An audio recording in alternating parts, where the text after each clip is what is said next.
Ассалому алейкум ҳамватанони иззатманд. бо мақсади пешгирӣ аз ҷинояту ҷинояткорӣ ва кирдорҳои номатлуб ҳамзамон ҷиҳати тарбияи ҳуқуқии шаҳрвандон барномаи криминалии ахбори вазорати корҳои дохилӣ бо шарҳи рӯйдодҳои ҷиноятии ҳафтаи охири кишвар пешкаши шумо мегардад. Бо шумо дар студия мо Рухсор Таваллузода.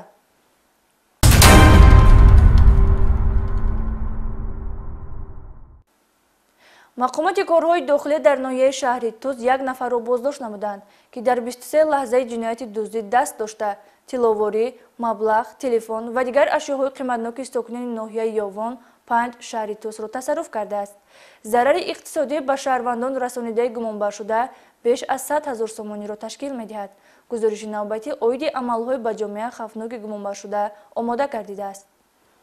дуздӣ ки подошаш ҷавобгарии ҷиноятист, амали сангинест ки баъзе нафарон ба он даст зада барои як умр дар хати ҳаёташон ин доғи сиёҳро боқӣ мегузоранд. аз ҷониби кормандони шӯъбаи вазорати корҳои дохилӣ дар ноҳияи шаҳри Туз дар асоси аризаи шаҳрвандон оиди аз ҷониби шахсони номаълум дуздида шудани маблағҳои пулӣ, ҷавоҳиротҳои тиллогин, телефонҳои мобилӣ ва ашёҳои рӯзгорашон гурӯҳи фаврию ҷустуҷӯи таъсис дода шуда гумонбари ин силсила дуздиҳо дастгир карда шуд. ин нафар Аҳмадбеков Ҷамшед, соли таваллудаш 2000, сокини ноҳияи Панҷ, ки гузаштаи доғдори ҷиноятӣ дорад ва 4 маротиба бо моддаи 244 кодекси ҷиноятии ҷумҳурии Тоҷикистон суд шудаву аз ин ба худ хулосаи лозимӣ набароварда такроран даст ба дуздии моликияти мардум задааст. ҳангоми набудани соҳибмулкон дар манзилҳои истиқоматиашон бо тариқи ба худ хос шикастани дару тиризаҳо вориди манзилҳои истиқоматии шаҳрвандон гардида аз он ҷо маблағҳои пулӣ, ҷавоҳиротҳои тиллогин, телефонҳои мобилӣ ва ашёҳои рӯзгорашонро дуздида аз ҷои ҳодиса ғайб задааст. зимни пурсиш номбурда иқрор гашт ки кирдорҳои ҷинояткоронаи худро дар ҳудуди ноҳияҳои шаҳри Туз 13 ҳолат, ноҳияи Панҷ 5 ҳолат ва ноҳияи Ёвон низ дар 5 ҳолат анҷом додааст. Аҳмадбеков Ҷамшед дар 23 ҳолати ҷинояти дуздӣ даст дошта зарари расонидааш ба шаҳрвандон зиёда аз 100 000 сомониро ташкил медиҳад. 13 хона даромада маблағҳои пулӣ, тиловорӣ, чизои гаронбаҳоро гирифтам. баъдан бурда дар шаҳри Қургон фурӯхтам, маблағашро дар ба манфиати худам сарф кардам.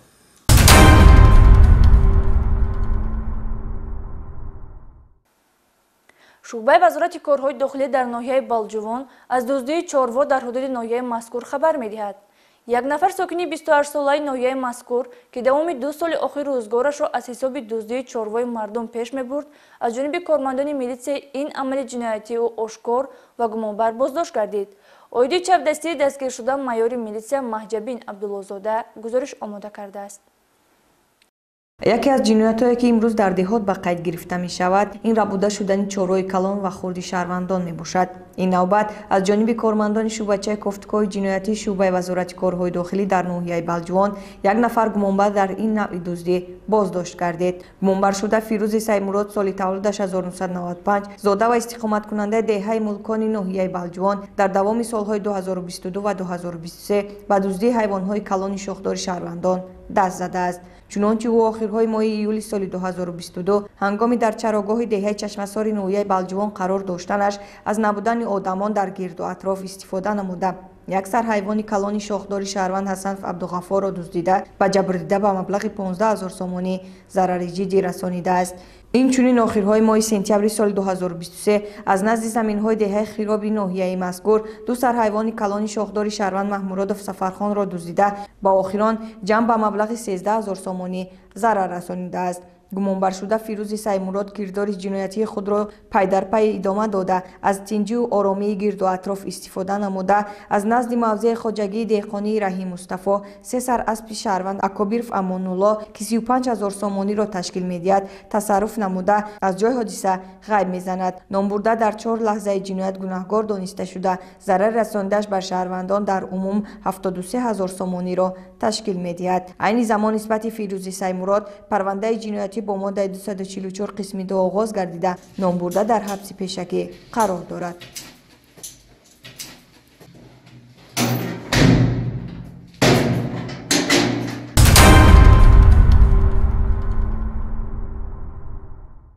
мувофиқ қонунгузории кишвар воридот ва мавриди истифода қарор додани маводҳои тарфгарӣ манъ гардидааст.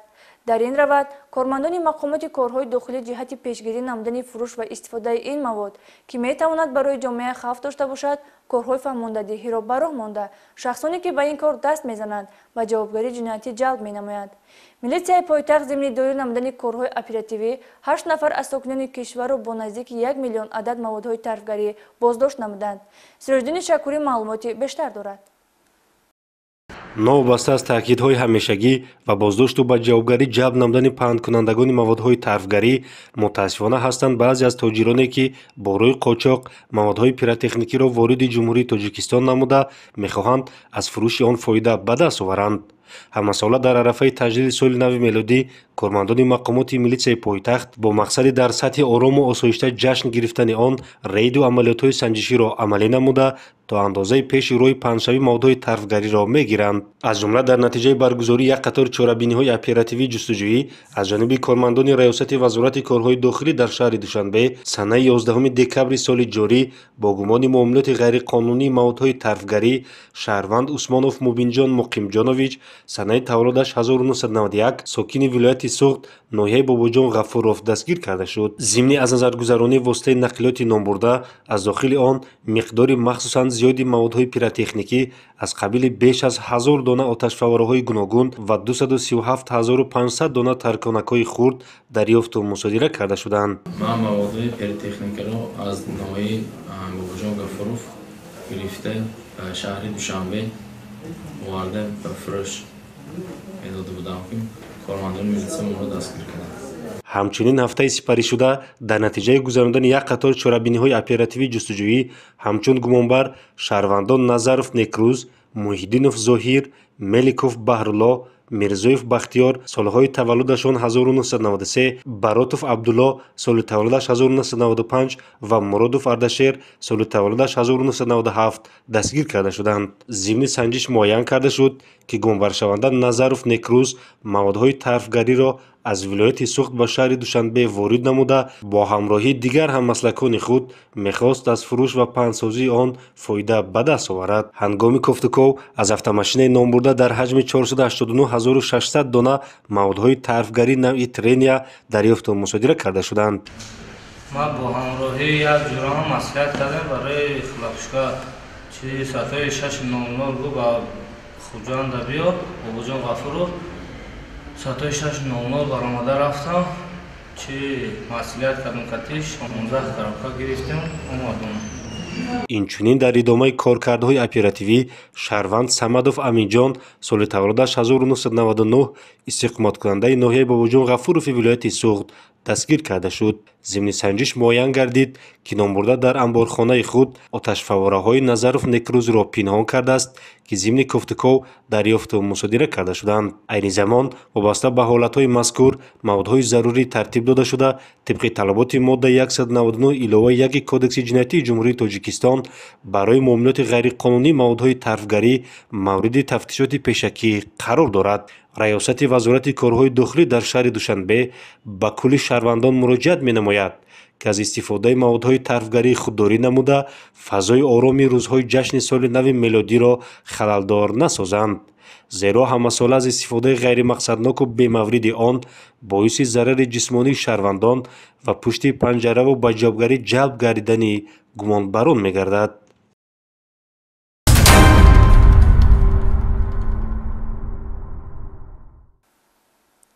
боз аз мусодираи маводҳои пиротехникӣ барои шумо маълумот медиҳем. бо вуҷуди манъ кардани воридот, нигаҳдорӣ ва фурӯши ғайриқонунии маводҳои тарфгарӣ дар қаламрави кишвар боз ҳам пайдо мегарданд нафароне ки бархилофи қонунҳои амалкунанда рафтор намуда ба хотири ба даст овардани даромади муфт даст ба қонуншиканӣ мезананд. кормандони раёсати огоҳонии пешгирии ҳуқуқвайронкунӣ миёни ноболиғон ва ҷавонони вазорати корҳои дохилӣ зимни як амалиёт як гурӯҳи ҷавонону ноболиғонро барои ба муомилот баровардани наздик ба 30,000 дона маводҳои тарфгарӣ боздошт намуданд. гузориши майёри милитсия Эҳсон Абдуллозода дар ин хусус омода шудааст. бо назардошти хавфнокӣ ва оқибатҳои нохуш чун оташангезӣ ва ҷароҳати ҷисмонӣ бардоштани шаҳрвандон дар ҳудуди ҷумҳурии Тоҷикистон муомилоти маводи тарфгарӣ манъ карда шуда ҳама гуна кирдори алоқаманд ба он амали ғайриқонунӣ ба ҳисоб рафта ҷавобгарии маъмурӣ ва ҳам ҷиноятӣ дар пай дорад. اما همسالت در عرفه سال نو میلادی چنین کردارهای ضد حقوقی با بهانه دلخوشی اوج گرفته اساساً جوانان و نورسان به چنین کردار ضد قانونی دست میزنند که باعث نگرانی جامعه میگردد. با وجود منع کردن واردات، نگهداری و فروش غیرقانونی موادهای طرفگری در قلمرو کشور، باز هم پیدا می‌گردند نفرانی که برخلاف قانون‌های عمل کننده رفتار نموده به خاطر به دست آوردن درآمد مفت دست به چنین قانونشکنی می‌زنند. از جانب کارمندان ریاست آگاهانی و پیشگیری حقوق ویرانکنی بین نابالغان و جوانان وزارت کارهای داخلی سنه 10 دکبر سال 2023 هنگام گذراندن چهارمین اپراتیو جستجویی در محله نوبهار ناحیه سینه شهر دوشنبه یک گروه جوانان در هیئت 3 نفر شهروندان امکی قربانعلی ابراهیموویچ سال تولدش 2001 فیضعلی حبیب الله میرزاعلیویچ سال تولدش 2004 و یک نفر نابالغ 16 ساله استقامت کنندگان ناحیه سینه شهر دوشنبه با گمان معاملات موادهای پیراتکنیکی بازداشت کرده شدند. هنگام کافتکاو از نامبردگان 48 بسته موادهای پیراتکنیکی با نوشتجات میکی ماوس مواد طرفگری نوی خلاپوشکا که در عموم 28800 عدد را تشکیل می‌دهد دریافت کرده گرفته شد. عین حال اوید این حالت موادهای ضروری ترتیب داده شده دستگیر شدگان را جوابگری جنایتی طبق طلبات ماده 199 علاوه 1 کدکس جنایتی جمهوری تاجیکستان یعنی معاملات غیرقانونی موادهای طرفگری تهدید می‌نماید.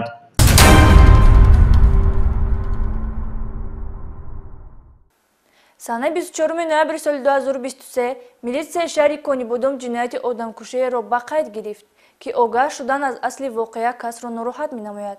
زیرا مادری با بدمعاملگی فرزند روبرو شده به طور مجبوری از دست فرزند با بیرحمی مخصوص به هلاکت رسانیده شده است. شرح این جنایت گوش‌نشینی در گزارش اکبر شریفی متوجه باشید. مادری سه فرزند شهروان نورمت و حلیمه مامادونا سال تولدش 1958 استقامت کننده جماعتی دهاتی فیروزآباد که از سال 1993 این جانب در قید کسلی‌های روحی می‌ایستاد در منزل استقامتیش با علامت‌های مرگ مجبوری که با استفاده از کارت رسانیده شده است دریافت گردید. گروه فوری تفتیشاتی از حساب کارمندان مقامات میلیسیا و پروکراتورای شهر کنیبودم معین نمود که جبردیده در سروغ زیستش جماعت دهاتی فیروزآباد کوچه پخت‌آباد حوالی رقم 423 با فرزند خردیش نورماتوف شهریار شریف جانویچ سال تولدش 1991 یک جای زندگی میکنند. صادرشوی جنایت درجه خفنوکیش مخصوصا وزنین نتیجه مناقشه مادر و پسر بوده. مادر مشتیپر که به مهربانی و نوازش سزاوار است در سن 65 سالگی از جانب فرزند نوخلف با برهمی مخصوص به طور وحشیانه کشته می شود. خیلی خوب می‌رفتن. من خواستم سونی کاتکی زدنی بودم. گوجات به زدنی شده. زدنی بودم انجام می‌دادم. کادوشو من گرفتم روشون بزدم. اشکمشون بزدم. دستشون بزدم، کالشون بزدم، گردنشون بزدم، قاطدم مردم. یک تا گفتشون، یک تا ایزولاسیون خون بود. گرفتم بیاریم به پاختم. وای خونده بردم موندم. دیگه چیزشون پوشانده مونده. خورانده مونده. 136 ضربه خلنده برنده با استفاده از کارد خوجگی به جسم مادر زده بعدی به هلاکت رسانیدن گمانبر شده شهریار نورماتوف در پای نیست کردن ایزی جنایت می شود. عوض نمودن لباس جبریده، پاکیزه کردن فرش خانه از خون، تازه نمودن کاردی در جنایت استفاده شده، به دیگر حجره گذراندن جسد و بالای رخت خواب گذاشتن آن از حرکت‌های میباشند که گمانبر شده به خاطر دوری جستن از جوابگری انجام داده است. اما چنین احتیاطکاری به او کمک نکرد. ضمن راه‌اندازی مجموعه چاره‌بین‌های اپراتیوی، تفتیشاتی و کریمینالیستی و دریافت دلیل‌های شهید دست داشتن فرزند در کشتار مادری که به او حیات بخشیده است تصدیق گردید. بیام اما همینجا کارتنده خورافتگی بوده است. یکم زخم بود گردن روی شما؟ گردن این بردگی بوده است. مناقشه میان مادر و فرزند در حجره خواب شهریار نورماتوف صورت گرفته است و یک روز بعد از حادثه گمانبر شده به پیوندان اویدی ناگهان به هلاکت رسیدن مادرش خبر میدهد. اما علامت‌های مرگ مجبوری و سنجشی قضیه مرگ گویا ناگهانی اصلی واقعه را روشن ساخت. نقص روانی داشتن گمانبر شده نورماتوف از فرضیه‌هایی است که در جریان تفتیش پیشکی سنجیده شده خلاصه تشخیص متخصصی روانشناس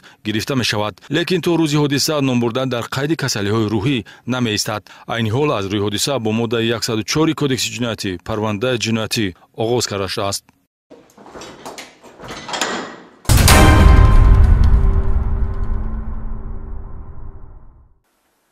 сиҳатмандӣ ва солимии ҷисму бадан барои ҳар як нафар беҳтарин неъмат ва сарват аст. Ҳар ки аз дард ё ҷароҳати азият мекашад, хуб медонад, ки тани солим чӣ давлати бузург мебошад. гузориши навбатӣ дар он хусус таҳия гардидааст, ки як нафар бо вуҷуди солиму бардам будан худро маъюб нишон дода ба талбандагӣ машғул гардидааст. Сироҷдини Шакурӣ оид ба аъмоли ноҷавонмардонаи ин нафар гузориш таҳия кардааст. мутаассифона дар ҷомеа баъзе нафароне ҳастанд ки гарчанде тану бозӯи қавӣ ва ҷисман солим бошанд ҳам, вале худро маъюбу дардманд вонамуд карда бо барангехтани раҳму шафқат ба дили атрофиён ба ҷамъоварӣ маблағу талбандагӣ машғул мешаванд. чунин ҳолатҳои нанговар дар кӯчаву хиёбонҳои пойтахт низ ба мушоҳида мерасанд. вобаста ба ин аз ҷониби кормандони милитсияи пойтахт пайваста рейду амалиётҳои профилактикӣ гузаронида шуда нисбати чунин афроди қаллобу мардумфиреб чораҳои дахлдори қонунӣ андешида мешаванд. аз ҷумла зимни санҷиши навбатӣ Шаҳрванд Пардаев Бадриддин Искандарович санаи таваллудаш 11 сентябри 1993 содаи шаҳри Ваҳдат дастгир карда шуд, ки ҷисман солим мебошад, вале номбурда дар даст асо худро маъюб вонамуд карда бо барангехтани раҳму шафқат ва эҳсоси инсондӯстӣ дар кӯча ва роҳҳои автомобилгарди пойтахт ба талбандагиву ҷамъоварии маблағи муфт машғул аст. зимни санҷиш муайян карда шуд, ки номбурда тану бозӯи солим дошта танҳо бо мақсади ҷамъоварии маблағ даст ба ин амалӣ нангин задааст.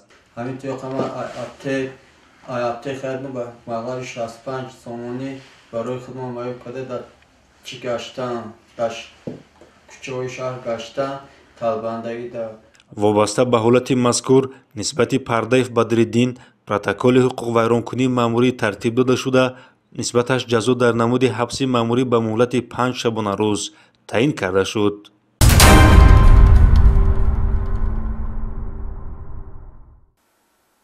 дар қисми низомии 65-92 раёсати қушунҳои дохилии вазорати корҳои дохилӣ бо иштироки роҳбарияти вазорат маросими савгандёткунии сарбозони навдаъватшуда бо тантана баргузор гардид. Сарбозон дар ҳузури волидон бо ҳисси баланди ватандӯстӣ савганди садоқат ёд намуданд. ҳамкоронамон аз рафти ин чорабинӣ гузориш таҳия намуданд. қушунҳои дохилии вазорати корҳои дохилӣ дар тӯли мавҷудияти худ дар таҳкими суботу оромӣ, ҳифзи тартиботи ҷамъиятӣ ва мубориза бо ҷинояткорӣ нақши назаррас дорад.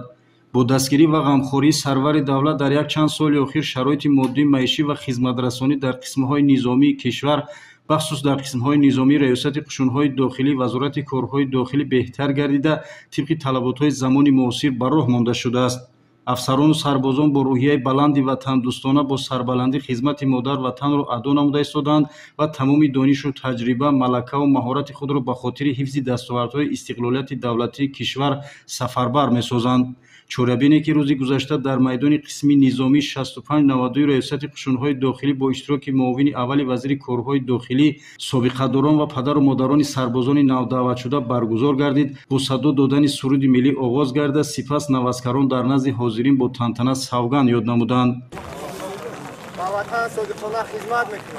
зимни суханронӣ генерал-лейтенанти милисия Аламшозода Абдураҳмон Аламшо волидайни навазкаронро ба ин рӯзи фаромӯшнашаванда табрику муборакбод намуд ва бо боварӣ зикр намуд, ки навазкарон ба савганди ёдкардаи худ устувор монда ба халқу ватан содиқонаву самимона хизмат мекунанд.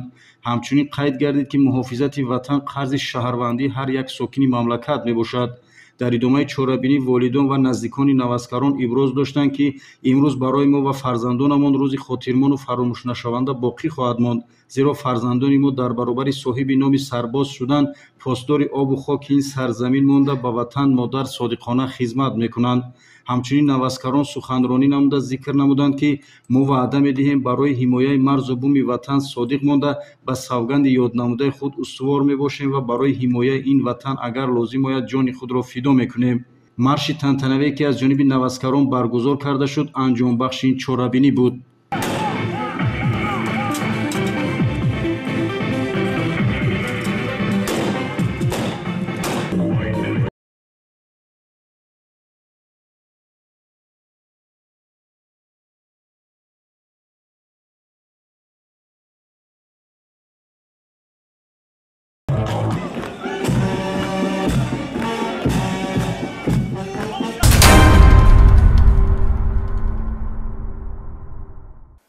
ҳамватанони арҷманд, ин буд шарҳи мухтасари ҳаводису воқеаҳои ҷиноятӣ дар ҳафтаи сипаришуда. Боқӣ ба шумо саодати рӯзгор ва бахту иқболи баланд таманно дорем.